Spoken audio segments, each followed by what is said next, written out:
দেখানোর জন্য মিছিল করে, মিটিং করে, মিটিং দিয়ে আমাদের ভাইদের কোনো উপকার হয় না।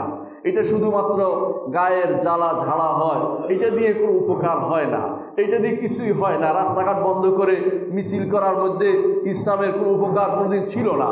এটা মুসলিম সংস্কৃতিও না, এটা অন্যান্য জাতির সংস্কৃতি মুসলিমদের মধ্যে ঢুকেছে। ইসলাম এটা কোনোদিন অনুমোদন করে না। হারাম দিয়ে হালালের দিকে যাওয়া যায় না, হারামকে অবশ্যই বর্জন করতে হবে সর্ব অবস্থায়। ইসলাম কোনোভাবেই হারামকে অনুমোদন করে না। সুতরাং সেটা না করে আমরা রাতের অন্ধকারে দোয়া করতে পারি, সালাতের মধ্যে দোয়া করতে পারি, সালাতের সময় যখন আজান ইকামতের মাঝখানে দোয়া করতে পারি, যখন দোয়া কবুলের সময় সেই সময় দোয়া করতে পারি। দোয়া এমন এক অস্ত্র যে অস্ত্রে আপনাকে অনেককে ঘায়েল করে দিতে পারে। দোয়াকে কোনোভাবেই আপনি ছোট করে দেখবেন না।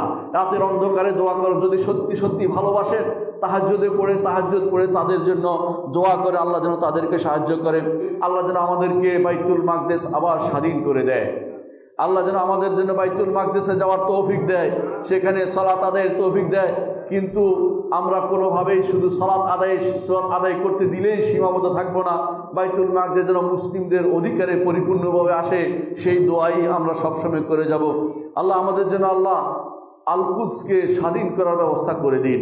আল্লাহ আমাদের যে সমস্ত ভাইরা ফিলিস্তিনে আজ নির্যাতিত হচ্ছে, আল্লাহ আপনি তাদেরকে উদ্ধার করার ব্যবস্থা করে দিন। আল্লাহ তাদের জন্য সুব্যবস্থা করে দিন। আল্লাহ যারা মারা যাচ্ছে তাদেরকে শহীদ হিসাবে কবুল করে নিন। আল্লাহ আমাদেরকে আপনি কবুল করুন, আমাদের ভাইদেরকে কবুল করুন, আমাদের ভাইদেরকে দিল বুঝার তৌফিক দান করুন। আল্লাহ আমাদেরকে আল কুদসের জন্য আমাদের যে দোয়া করার তৌফিক দিন। আল্লাহ আল কুদসের জন্য অন্তরের টান আমাদের মনের ভিতরে দিয়ে দিন। আল্লাহ আমাদের এই পবিত্র ভূমিকে আমাদের হাতে আবার ফিরিয়ে দিন।